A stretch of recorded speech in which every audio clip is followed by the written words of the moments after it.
አገር የምናከናውነው ብዙ ጉዳይ እያለብን ከጉዳያችን በተጨማሪ ሰባተኛው አገራዊ ምርጫ ቀናት ቀርተውት ባለበት ወቅት ወዲያ ማዶ ኢትዮጵያ ጠል የሆኑ ግን ስሟን ደጋግሞ በመጥራት የሚያዝኑላት ህዝቡን የሚወዱት መስለው የቀበሮ ባህታዊ መሆናቸውን ለመደበቅ የበግ ለምድ ለብሰው ከታሪካዊ ጠላቶቻችን ጋር አሸሸ ገዳሜ ሲሉና ይህ አልበቃ ሲላቸው አፍራሽ እቅዳቸውን በተግባር ለመለወጥ ጽምዶ ብለው ለንጹሃን እልቂት ሲዶልቱ ጀሌዎቻቸው ደግሞ በኬንያ በተነሳው ተቃውሞ ቀናን የኢትዮጵያ ወጣት ለአርሰናል ድጋፍ ሆ ብሎ ሲጨፍር የምንጠራውን አመጽ አልሰማም አለ በማለት በገሃድ ትውልድን ሲራገሙ ተመለከትን።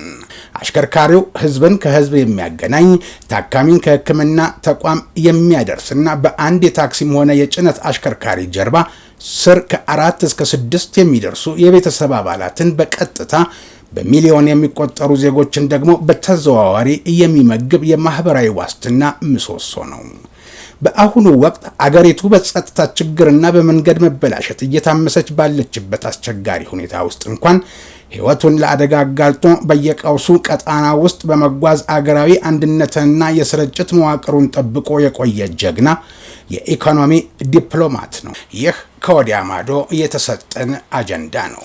ወዲህ ደግሞ ጊዜውን ያልጠበቀ ምክንያቱ ያልተብራራ በምን መስፈርት እንደሆነ ያልተገለጸ ስለምንስ በምርጫው ዋዜማ እንዲሆን እንዳስፈለገ ያልተነገረንን በዚህ በፈረደበት ህዝብ ስም ተሸፍኖ ህዝባችንን ከአደጋ ለመጠበቅ ተብሎ ሌላ አጀንዳ ተሰጠን።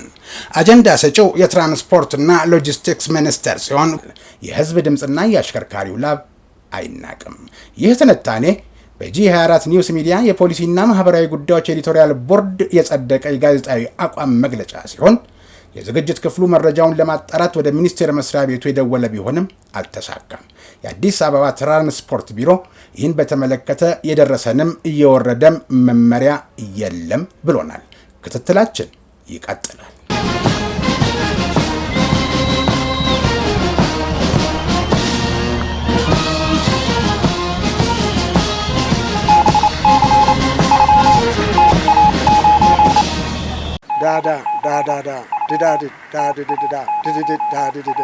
ሞርስ ማለት ይችላል። ይህ ሞርስ ነው የሚያዘጋጀው ወንድም ኢዮብ። ጤና ይስጥልኝ። ይህ በምድር ኃይል ፎሌን ሲነፋ በአየር ኃይል ፓሬድ በባህር ኃይል ማስተሪንግ ሲደረግ በሞርስ የበላይ ጠባቂ ፈቃድ ወደ አድማጭ ተመልካች እንዲደርስ የተሰናዳው የሞርስ ልዩ አጀንዳ ሲሆን የዛሬው እነሆ ጀመረ።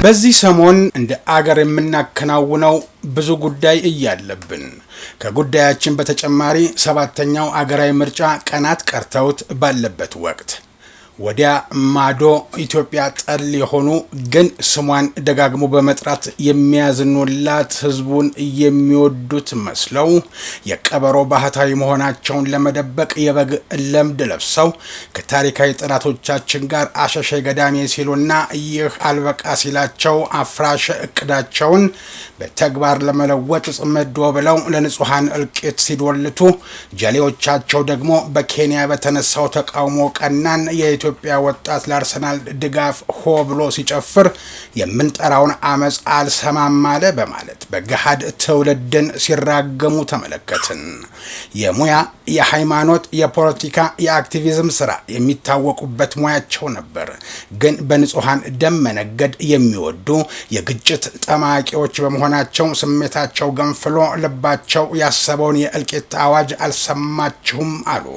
እነርሱ እየሞቃቸው ርቀው ተቀምጠው የልጅ የቤተሰብ ናፍቆት ሳይወዘውዛቸው አገር ቤት ያለውን ውጣና ሙትልን አሉት። አንድ ቀን መጥተው የዲያስፖራ ሹመት ሊያገኙ።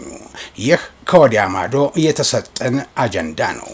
ወዲህ ደግሞ ጊዜውን ያልጠበቀ ምክንያቱ ያልተብራራ በምን መስፈርት እንደሆነ ያልተገለጸ ስለምንስ በምርጫው ዋዜማ እንዲሆን እንዳስፈለገ ያልተነገረንን በዚህ በፈረደበት ህዝብ ስም ተሸፍኖ ህዝባችንን ከአደጋ ለመጠበቅ ተብሎ ሌላ አጀንዳ ተሰጠን።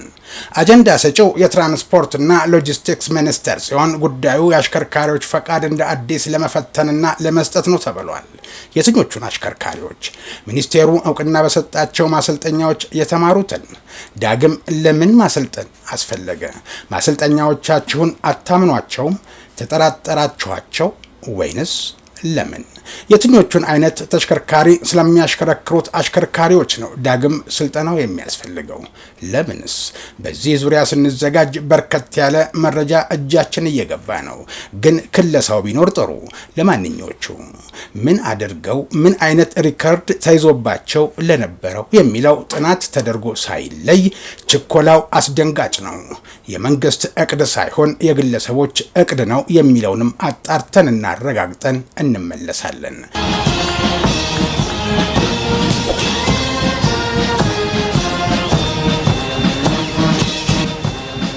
ዛሬ ግን በጂ24 ኒውስ ሚዲያ የፖሊሲና ማህበራዊ ጉዳዮች ኤዲቶሪያል ቦርድ የጸደቀ የጋዜጣዊ አቋም መግለጫን እናስቀድማለን።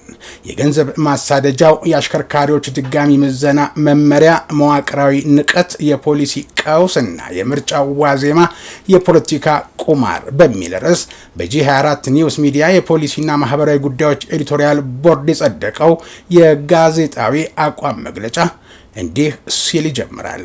በየትኛውም ሀገር በተለይም ደግሞ እንደ ኢትዮጵያ ባሉ ሰፊና የየብስ ሃንድሊንግ ወይም ላንድ ሎክድ ምድር በሆኑ የባቡርና የባህር ትራንስፖርት መሰረተ ልማት ገና ባልዳበረባቸው ሀገራት አሽከርካሪ ማለት ተራ የጉልበት ሰራተኛ ሳይሆን የሀገሪቱ የኢኮኖሚ የማህበራዊና የፖለቲካ መዋቅር የጀርባ አጥንት ነው። ከወደብ ወደ መሀል ሀገር የሚገቡ ስልታዊ የፍጆታ እቃዎችን፣ ነዳጅን፣ ማዳበሪያንና መድኃኒቶችን ሌት ከቀን በመንገድ ላይ እየኖረ የሚያመላልሰው፣ በረሃና ሽፍታን የመሰረተ ልማት መበላሸትንና አነስተኛ ደሞዝን ተቋቁሞ አገራዊ ሎጂስቲክሱን ህያው አድርጎ እያቆየው ይኸው አሽከርካሪ ነው። እሱ ለአንድ ቀን ስራ ካቆመ መላው የገበያ መዋቅር ይገታል፣ ፋብሪካዎች ይዘጋሉ፣ ከተሞችም ይጨልማሉ። ይህን እውነታ በነዳጅ አቅርቦት እጥረት ወቅት በተደጋጋሚ ተመልክተናል። አሽከርካሪው ህዝብን ከህዝብ የሚያገናኝ፣ ታካሚን ከሕክምና ተቋም የሚያደርስና በአንድ የታክሲም ሆነ የጭነት አሽከርካሪ ጀርባ ስር ከ4 እስከ 6 የሚደርሱ የቤተሰብ አባላትን በቀጥታ በሚሊዮን የሚቆጠሩ ዜጎችን ደግሞ በተዘዋዋሪ የሚመግብ የማህበራዊ ዋስትና ምሰሶ ነው። በአሁኑ ወቅት አገሪቱ በጸጥታ ችግርና በመንገድ መበላሸት እየታመሰች ባለችበት አስቸጋሪ ሁኔታ ውስጥ እንኳን ህይወቱን ለአደጋ አጋልጦ በየቀውሱ ቀጣና ውስጥ በመጓዝ አገራዊ አንድነትንና የስርጭት መዋቅሩን ጠብቆ የቆየ ጀግና የኢኮኖሚ ዲፕሎማት ነው። ስለሆነም የትራፊክ አደጋን ለመቀነስ መስራት የሚኒስቴሩ ቀዳሚ ተግባር መሆኑ ባይታበልም ይህንን የአገር ውል የያዘ ባለሙያ ያላገናዘበ መመሪያ ማውጣት ግን አደገኛ መዘዝ አለው። ሰሞኑን ሚኒስቴር መስሪያ ቤቱ ከግል ድርጅት SDS ሴፍቲ ኤንድ ድራይቪንግ ስኪልስ ጋር በመሆን በስራ ላይ ያሉ አሽከርካሪዎች በሙሉ ድጋሚ ሰልጥነው የብቃት ምዘና እንዲወስዱ የሚያስገድድ ሰነድ አዘጋጅቻለሁ ሲል ያወጣው መግለጫ መሬት ላይ ካለው እውነት የራቀና በዘርፉ ላይ ታላቅ መናጋትን የሚቀሰቅስ ነው። እርምጃው ፍጹም ግልጽነት የጎደለው ህዝባዊ ንቀት የተሞላበትና አደገኛ ማህበራዊ ቀውስ ሊቀሰቅስ የሚችል መሆኑን ጂ24 ኒውስ ሚዲያ ይገነዘባል። አንደኛ፣ መዋቅራዊና ስልታዊ ትንታኔ። የተቋማዊ እምነትና የህግ ተአማኒነት ቀውስ። አንድ አሽከርካሪ በመንገድ ላይ እየረዳ ያለው በራሱ በትራንስፖርት ሚኒስቴር እውቅና በተሰጣቸው ማሰልጠኛዎች ተምሮ በሚኒስቴሩ መመዘኛ ስርዓት ተፈትኖ ብቁ ነው ተብሎ ህጋዊ መንጃ ፈቃድ ሲሰጠው ነው። ዛሬ ተመልሶ ለ5 ለ10 እና ለ20 ዓመታት በመንገድ ላይ የኖሩ ነባር አሽከርካሪዎችን ወርደህ ድጋሚ ካልተመዘንክ አትነዳ ማለት ሚኒስቴር መስሪያ ቤቱ ራሱ በዘረጋው ስርዓትና ባዘጋጀው የፈተና መዋቅር ላይ እምነት እንደሌለው በይፋ ማወጅ ሲሆን ይህ አሰራር የመንግስትን ህጋዊ ሰነዶች ተአማኒነት በገዛ እጁ የሚያረክስ አስተዳደራዊ ስህተት ነው። የአመራር ብቃትና የኮታ ሹመት ተጽዕኖ። ይህ መመሪያ የሚኒስቴሩን አመራሮች ስለ አሽከርካሪው እውነተኛ የስራ ሁኔታና የስነ ልቦና ተግዳሮት ያላቸውን ሙያዊ ግንዛቤ ጥያቄ ውስጥ የሚጥል ነው። ተቋማት በሙያዊ ብቃት ሳይሆን በፖለቲካ ኮታ በሚመደቡ አመራሮች ሲሞሉ የሚወጡ መመሪያዎች ሁሉ የዘርፉን ስነ ምህዳር የሚያናጉ ችግር ፈቺ ሳይሆኑ ችግር ፈጣሪ ይሆናሉ። ቅድሚያ መስተካከል ያለበት የመሪዎቹና የዘርፉ ተቆጣጣሪዎች ሙያዊ ቁመና እንጂ በየመንገዱ የቆመው አሽከርካሪ አይደለም። ሁለተኛ፣ የገበያና የሕግ አግባብነት ትንታኔ። ግልጽ የጥቅም ግጭት። በዚህ ፕሮጀክት ዙሪያ አብረው የፈረሙትና ስልጠናውን እንሰጣለን የሚሉት ድርጅቶች እንደ SDS ያሉ ትናንት በነባር ማሰልጠኛዎች ውስጥ የነበሩ ዛሬ ስምና ማሊያ ቀይረው እየመጡ መሆናቸውን የአሽከርካሪው ማህበረሰብ በስጋት ያስተውለዋል። ትናንት ራሳቸው ብቁ ነው ብለው ያስፈተኑትን አሽከርካሪ ዛሬ ተመልሰው ድጋሚ ልፈትንህ ማለታቸው ዓላማው የትራፊክ ደህንነት ሳይሆን ለጥቂት ግለሰቦች የገበያ ዕድል መፍጠርና የሾፌሩን ላብ መበዝበዝ ነው የሚለውን ጥርጣሬ ያጠነክረዋል። ይህ ስምምነት በምን አይነት ግልጽ የጨረታ መስፈርት ተመረጠ? ከየትኞቹ ባለድርሻ አካላት ጋር ተመከረበት? በዓለም ላይስ ከመደበኛው የኮምፒውተር ፈተና ውጭ ምን የተለየ የትራፊክ ሕግ መጥቶ ነው SDS የተባለ የግል ድርጅት ለብቻው የሀብት ማማ ላይ እንዲወጣ የሚደረገው? የመፍትሄ አቅጣጫ መዛባት። በዘርፉ ላይ ክፍተት ካለ መስተካከል ያለበት ከአሰጣጡና ከመነሻው ላይ ነው። መሪና ማርሽ ሳይነኩ በየቤቱ ቁጭ ብለው በደላላና በሙስና መዋቅር መንጃ ፈቃድ የሚላክላቸውን ህገወጥ አሰራሮች መቆጣጠር ሲገባ ሕይወታቸውን መንገድ ላይ የገበሩ ነባር አሽከርካሪዎችን አውርዶ ማንገላታት ፍጹም ስህተት ነው። አዲሱ አሰራር በፈተና ሂደቱ አዲስ መጪዎችን ማጥበቅ ሲገባው ቀጥታ ስራ ላይ ባለው ነባር አሽከርካሪ ላይ ማነጣጠሩ ዓላማው አደጋን ማስቀረት ሳይሆን በቀላሉ የሚገኘውን የነባሩን አሽከርካሪ ገንዘብ መቃረም መሆኑን ያሳያል። ሶስተኛ፣ ማህበራዊ፣ ስነ ልቦናዊና ኢኮኖሚያዊ ተጽዕኖ። የአሽከርካሪው መራራ እውነት። ሀገሪቱ በአሁኑ ወቅት በማክሮ ኢኮኖሚ ሪፎርምና በተለያዩ ታክሶች IMF ሪፎርም ፖሊሲስ ምክንያት በከፍተኛ የኑሮ ውድነት ውስጥ ትገኛለች። አሽከርካሪው በነዳጅ እጥረት፣ በጸጥታ ችግርና በመንገድ መበላሸት እየተሰቃየ ከዕለት ጉርሱ ቀንሶ ባወጣው መንጃ ፈቃድ በሚያገኘው ገቢ የባንክ ዕዳና ቤተሰብን እያስተዳደረ ይገኛል። በአንድ ነባር የታክሲ ወይም የጭነት አሽከርካሪ ስር የስንት አባወራ ሕይወት ተደግፎ እንዳለ ሚኒስቴሩ አላገናዘብም። በየወሩ ከፍተኛ የባንክ ዕዳ መመለስ ያለበትን መኪና አሽከርካሪው ለማን ሰጥቶ ነው ስራ አቆሞ የእናንተን ፈተና ውጤት እየጠበቀ የሚሰነብተው? ይህ ውሳኔ በሺዎች የሚቆጠሩ ቤተሰቦችን ሕይወት ማናጋትና ዘርፉን ለከፍተኛ የሥራ ማቆም መጋበዝ ነው። አራተኛ፣ የፖለቲካ ስሌት ቀውስ። በምርጫ ዋዜማ ሕዝብን ማማረር። አገሪቱ ወደ ወሳኝ ሀገራዊ ምርጫ እያመራች ባለችበት በዚህ ስስ ወቅት በሚሊዮን የሚቆጠሩ አሽከርካሪዎችንና ረዳቶችን በአንድ ጀንበር የሚያማርር ፖሊሲ ማውጣት ራሱን የሚኒስቴር መስሪያ ቤቱን ብቃት ትልቅ የጥያቄ ምልክት ውስጥ ይከተዋል። ቀድሞ ለውይይትና ለአጋርነት ያልተፈለገውን አሽከርካሪ አሁን ለገንዘብ ማሰባሰቢያነት ብቻ ኢላማ አድርጎ መቅረብ የመንግስትንና የህዝብ ግንኙነትን የሚያሻክር በምርጫው ውጤት ላይ ሳይቀር አሉታዊ ተጽዕኖ ሊያሳድር የሚችልና በፖለቲካዊ ብስለት ያልተመዘነ የልጅ ጨዋታ ነው። አምስተኛ፣ ዓለም አቀፍ ተሞክሮዎች። በዓለም አቀፍ ደረጃ በትራፊክ ደህንነት ዙሪያ የሚሰሩ ስራዎች ነባር ባለሙያዎችን በማንገላታት ላይ የተመሰረቱ አይደሉም። በአውሮፓ ህብረት EU ድራይቨር CPC በስራ ላይ ያሉ አሽከርካሪዎች የብቃት ማረጋገጫቸውን በየ5 ዓመቱ ያድሳሉ። ነገር ግን አሰራሩ አሽከርካሪውን ከስራ አውርዶ ድጋሚ መፈተን ሳይሆን በየዓመቱ የ7 ሰዓት በድምሩ 35 ሰዓት የአጭር ጊዜ ወቅታዊ ስልጠና መውሰድ ብቻ ሲሆን ፈተና የለውም፣ ስራም አይቋረጥም።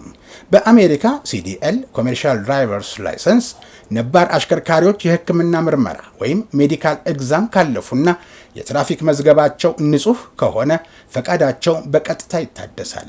ድጋሚ ስልጠና የሚታዘዘው ከፍተኛ አደጋ ላደረሱ ወይም የሕግ ጥሰት ላላቸው ብቻ ነው። የኢትዮጵያ ትራንስፖርት ሚኒስቴር ግን በዓለም ላይ የሌለ ነባሩን ያላገናዘበና ለአንድ የግል ኩባንያ ሞኖፖሊ የሰጠ አሰራር መዘርጋቱ የፖሊሲ መካንነት ማሳያ ነው። ስድስተኛ፣ G24 ኒውስ ሚዲያ የሚያስቀምጠው ሚዛናዊ የመፍትሄ አቅጣጫ። የአሽከርካሪዎችን አቅም ማሳደግና አደጋን መቀነስ ከተፈለገ አሰራሩ ህዝብንና ሙያውን በማከለ መልኩ በሚከተሉት 3 መፍትሄዎች መቃኘት አለበት። አንደኛ፣ ከእድሳት ጋር የተያያዘ ነፃና አጭር ስልጠና። አሽከርካሪው በየ5 ዓመቱ መንጃ ፈቃዱን ለማደስ ሲመጣ የሥራ ቀኑን ሳይበድልና ምንም አይነት ተጨማሪ ክፍያ ሳይጠየቅ ወቅታዊ የትራፊክ ህጎችን የተመለከተ የግማሽ ቀን ስልጠና እንዲወስድ ማድረግ ይቻላል። ሳምንታትና ወራትን የሚፈጅ እንጀራ የሚያሳጣ አሰራር መቆም አለበት። ሁለተኛ፣ በአዲስ አሰጣጥና በሙስና መዋቅር ላይ ማተኮር። ትኩረት መሆን ያለበት አዲስ መንጃ ፈቃድ በሚወስዱት ላይና በየቢሮው የተሸሸጉ የሙስና መረቦች ላይ ይሁን። የቴክኖሎጂ አሰራር ከተዘረጋ አዲስ መጪው ላይ በግልጽነት ይተግበር።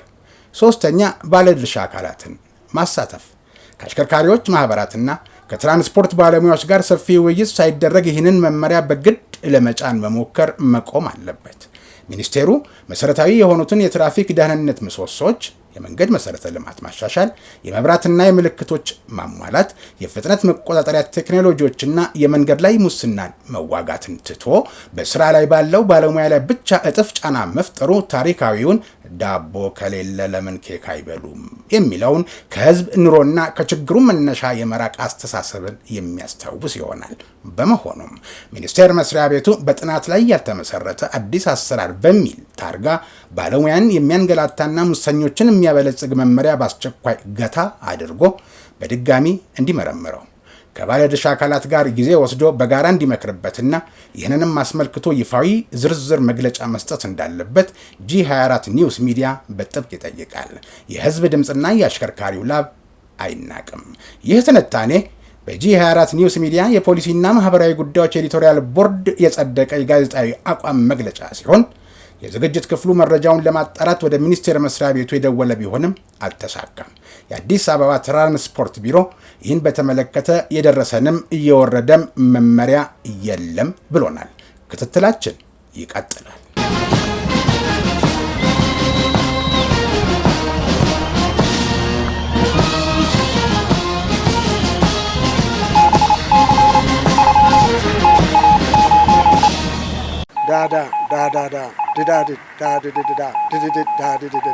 ሞርስ ማለት ይችላል። ይህ ሞርስ ነው የሚያዘጋጀው ወንድም ኢዮብ። የተወደዳችሁ የሞርስ ቤተሰቦች በምድር ኃይል ፎሬን ሲነፋ በአየር ኃይል ፓሬድ በባህር ኃይል ማስተሪንግ ሲደረግ ወደ እናንተ እንዲደርስ በሞርስ የበላይ ጠባቂ ተፈቅዶ የነበረው የዛሬው የሞርስ አጀንዳ በዚሁ አበቃ። በቀጣይ በሌላ መርሃ ግብር እንገናኛለን። እስከዚያው ድረስ ጤና ይስጥልኝ።